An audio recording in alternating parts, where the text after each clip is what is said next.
Good afternoon, good morning, good evening, everyone. I'd love to welcome Simon Cory today, Director of Risk Strategy at Nationwide Building Society. As Director of Risk Strategy at Nationwide, Simon is responsible for the organization's risk framework, risk systems, and for managing the CRO's office. He was recognized as MetricStream GRC Practice Leader at the 2019 London Summit and was named Risk Manager of the Year, and his team were named Team of the Year at the 2019 Risk Management Awards. Simon has worked for Nationwide for approximately 20 years in a variety of roles across first and second line risk, finance, and transformation functions. Before working for Nationwide, he performed finance and risk roles at Legal & General, Standard Chartered, and AXA, having qualified as a chartered accountant with PricewaterhouseCoopers. He leads on the Risk People agenda and chairs the Risk Inclusion Committee. Outside of work, Simon is married with 2 sons, loves watching Welsh and his 2 sons' rugby teams, music, and holidays. Welcome, Simon. Thank you very much, Nami. Very comprehensive introduction. Thank you. So thank you to everyone for joining. I'm going to talk about Nationwide Building Society's transformation journey in the GRC space. What I'll start by doing is just telling you a little bit about Nationwide Building Societies, particularly for those who aren't based in the UK. I'll tell you a bit about the risk function in the society, and then go on to talk about our transformation journey. So firstly, Nationwide Building Society. So Nationwide Building Society has been in existence for circa 170, 180 years and was formed to fund home building, and that was financed by retail savings. So essentially, customers provided retail savings to the organization. The organization then lent that on to people to build homes. So if we can move on to the first slide, it'll talk about this in a bit more detail. And essentially, our purpose hasn't changed over the years. We now take in lots of retail savings and lend them on to people lend them on in the form of mortgages so that people can buy their own homes. Sometimes they're self-built. Other times they're just buying them on the high street as usual. Over the years, we've expanded our product set and now include current account, credit card, and personal loans. So essentially, we are a mainline banking provider here in the UK. Our balance sheet is £250 billion UK pounds in size, which is circa $290 in size. We've got 16 million customers in the UK, 700 branches, 18,000 employees, and we're recognised as being number 1 for UK customer service on the banking on the high street for banking. So we're a major player in the UK, systemically important, but we're UK centric.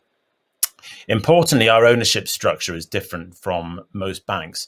We are owned by our customers. If you have deposits with Nationwide or you are a mortgage holder with Nationwide, you are one of our owners. We don't have shareholders. You are one of our owners. And as a result, we choose to price more keenly than our competitors. Our margin, therefore, is smaller than our competitors, but that's because we pass pricing benefit back to our customers through our ownership model. So that's a little bit about Nationwide Building Society in the UK. In terms of risk management in Nationwide, as a result of being owned by our customers, we are very prudent. We have prudent capital ratios, liquidity and funding positions. Our credit risk exposures are very, very good and low compared to our banking peers. We have limited regulator enforcement. We have a good relationship with the regulator and are seen as being a good, safe organisation here in the UK. We have low levels of losses, and from a risk management perspective, risk management is strong in society. We have a large first line set of teams dispersed across our organizational community structure. So they are spread across the whole of the firm. Probably about 1,000 people work in our first line teams across Nationwide. So fairly large team. The CRO has responsibility for first line credit risk in addition, and also fraud and AML, which are first line functions, and the second line oversight team. The second line oversight team is much slimmer than first line, obviously. They're roughly about 100 people in the oversight teams. So that's a little bit about risk management and Nationwide, and a little bit about the context. So if we could flip on to the next slide, please. This will now talk a bit more about our GRC program, which is the main order of the day, obviously. So going back 2 or 3 years ago, I identified as Director of Risk Strategy the need for new GRC technology. We embarked on a program to improve and simplify our risk management framework in the organization, and wanted to improve our technology that went alongside that. The main drivers for that, and essentially the reasons for giving the funding, that the organization gave us funding, is really shown here. So we looked to articulate that we needed to harden the control environment. Now, this was a difficult message, given that our losses are low and the Nationwide manages its risks very prudently. I essentially had to say to the board and to the leadership team that we needed to improve in this space. And the story there is one of saying that we understood in pockets how our controls operated. We didn't understand holistically how our controls operated. And actually, I knew that we were behind our peer group in that, and we needed to improve. So hardening the control environment was the first driver. Our legacy GRC tool was hard to use, and our users didn't like using it. Therefore, it was hard for them to get data into the system. It was hard for them to get data out of the system. And that led to them essentially having two big teams just really designed to administer the old legacy system. So that was part of our business case.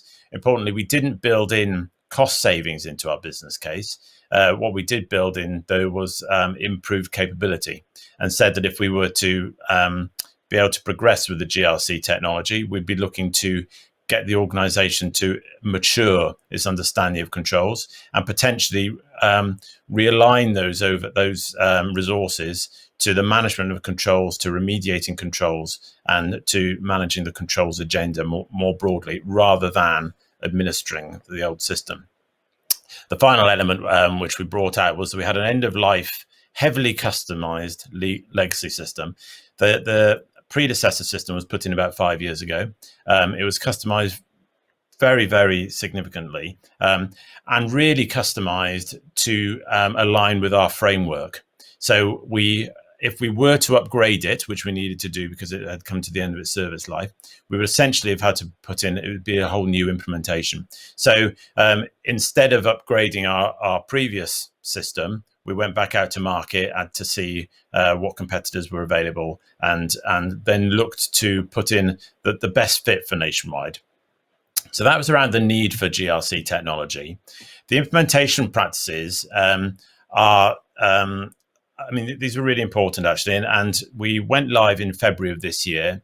And as a result of these implementation practices, I would say that we have seen the benefits which we were hoping to, which are shown at the bottom of the slide here. So the implementation practices, we were really clear, having learned the lessons of the previous implementation, to not to customize the system at all.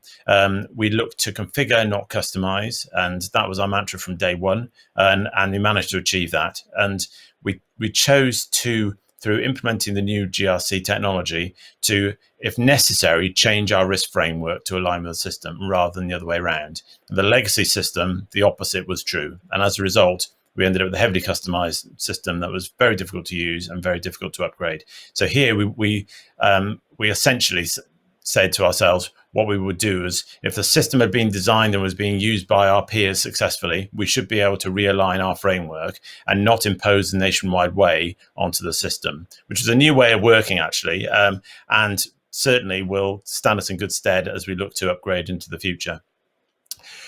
We spent a lot of time engaging with our stakeholders. So we identified business champions to put into those first line teams that I talked about earlier on, the team that has roughly about 1,000 people across Nationwide in it. We looked to put in business champions into individual teams who could act as local ambassadors for the GRC technology program, and would be local owners who effectively had to engage with their own people locally, had to enthuse their own people locally, and engage back with us in the central program team to ensure that we were listening to our stakeholders. So the appointment of business champions was a differentiator compared to the previous implementation, certainly, and was successful for us. We had a series of user engagement events, and speaking to, so we worked alongside KPMG on the implementation, speaking to them and also to the MetricStream team. I think this was, our approach here was fairly unique. We, every quarter, we took our users, all of whom were probably about 400, 500 people, off-site for half a day or a day to a local hotel in Swindon in the days when you could actually get lots of people into a room, which you can't nowadays. And we engaged them, we showed them the technology, we talked them through the journey we were on, and explained to them, importantly, why we were doing what we were doing. And really, we wanted to take them with us. In some ways, they didn't like the old system, so they were pretty receptive to start off with. However, in designing a new system, they wanted to feel engaged and feel that they'd been able to play a part in shaping it. So the engagement events were designed to be two-way, to listen to their wants and needs and desires, to get them to get their hands on beta versions of the technology when we built it, to engage them in competitions, and they could win various bits of merchandise and all that sort of thing. Just to engage them and just to get them a bit excited. So that was a really, they were a good series of events which helped us to engage with our stakeholder group. We had a series of configuration workshops as well with a smaller set of first line users to help them to feel that they were being heard effectively, and also to get them to endorse our approach. What they didn't do, importantly, was really help to shape the system too hard, because we stuck to this out of the box zero customization approach. Really, the conversations we needed to have with them were around configuration. What would the organization structure need to look like, for example? We wanted to take them through, well, this is what the risk taxonomy will be, which we'll put into the system, and this is what the controls taxonomy will be, and so on, so that they felt they were being heard. But really, we were telling them what we were doing rather than asking them what we needed to do. And again, that was different to the previous implementation, which really, in hindsight, I was in the first line at that time. The previous implementation was a system designed by a committee, and as a result, it struggled from day one. We spent some time with the regulators in the UK and also with the C-suite in Nationwide Building Society to show them the tool, to show them the technology. And actually, we engaged with the regulator really effectively, and possibly a little bit too hard, because they started holding us to account for delivery of the project. I mean, in many respects, it was very helpful to me, sat in the centre in the project, to ensure that we maintained traction and that we couldn't push our dates to the right. Certainly, our first line stakeholders, I think, if you'd given them the choice, they would have looked to go live later than actually we managed to. And the regulators' interest managed to hold our feet to the fire and keep us to the original dates. So that was very helpful, actually. And as I say, in some ways, we got them a bit too engaged because they were holding us to account to achieve the dates. But from a program delivery perspective, that was good. And it meant that we didn't have as much optionality as the first line teams would have wanted us to have around when to deliver. So engagement, it was vitally important, and certainly me and a lady who works for me, Sarah Harmon, who's spoken at these events before, we spent an awful lot of our time doing that, and I spent a lot of my time with a C-suite, talking them through what we needed to do. Certainly in advance of getting funding, I went around and spoke to all of the funding board and spent a long time with them explaining what we were looking to do and why we needed to get funding, and it absolutely paid off. The final thing we took into account was understanding the industry approach. So KPMG supported us, as I said. We also built relationships with our UK banking peers, and some of them through the summits and other contacts we've got, to make sure that what we were doing was consistent with the industry and was not a Rolls-Royce solution designed by Nationwide and was overcomplicated. We were able to use that quite a lot, actually, particularly with C-suite, to say we know that the UK banking peer group are doing it in this way. If it works for them, it should work for us. So that was something that was really helpful, and KPMG helped to give us visibility of our peers' performance as well, which was helpful.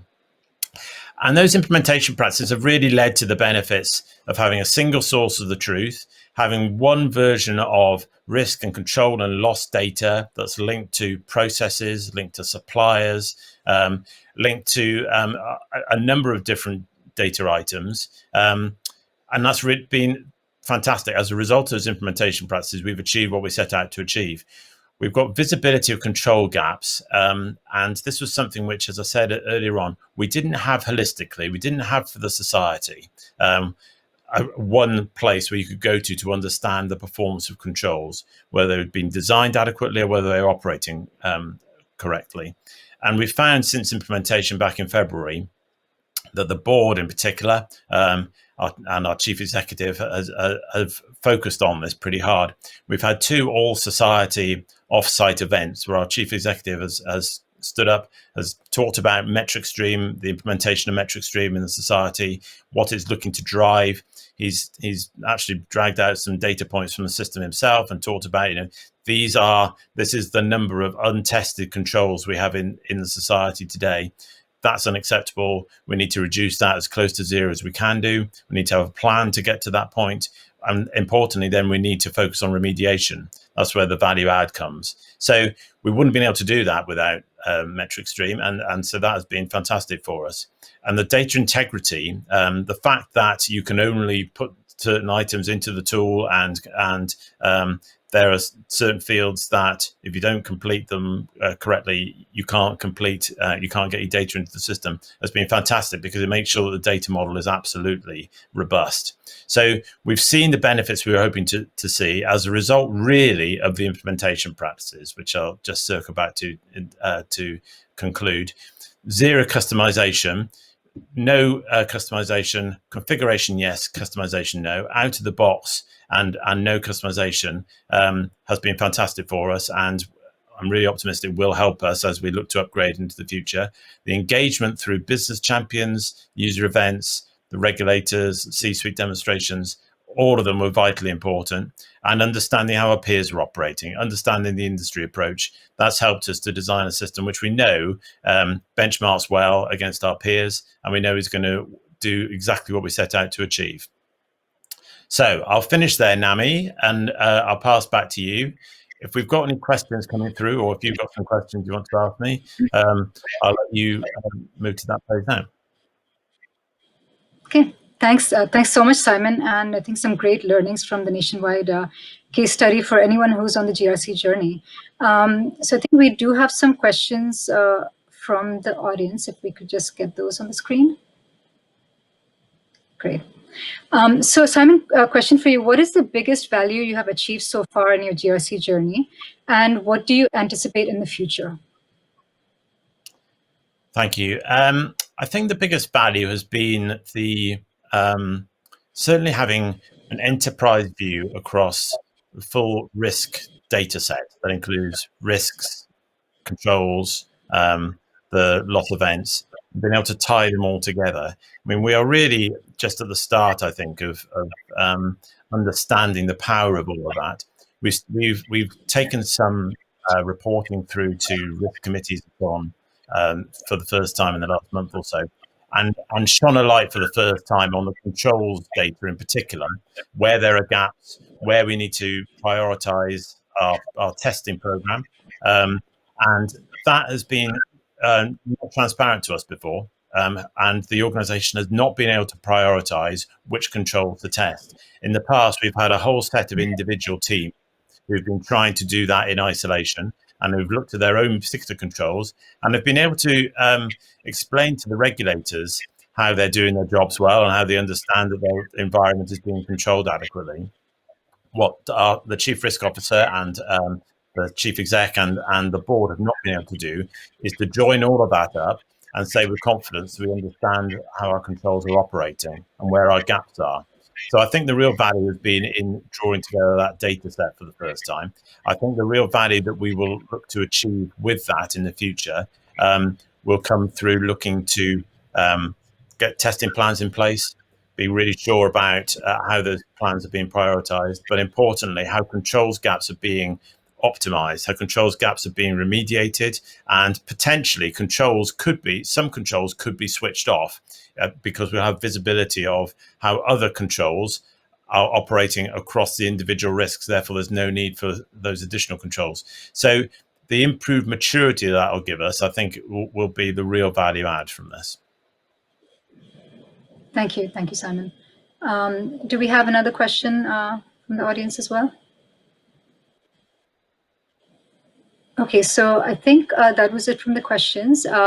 Thank you very much, Simon. Again, I think every time I hear a case study from a client, and I know I've been involved with Nationwide, I think it's just great learnings and just so much you can take away and sort of utilize in your own GRC journey. So thank you again for spending the time with us. Thanks, everyone.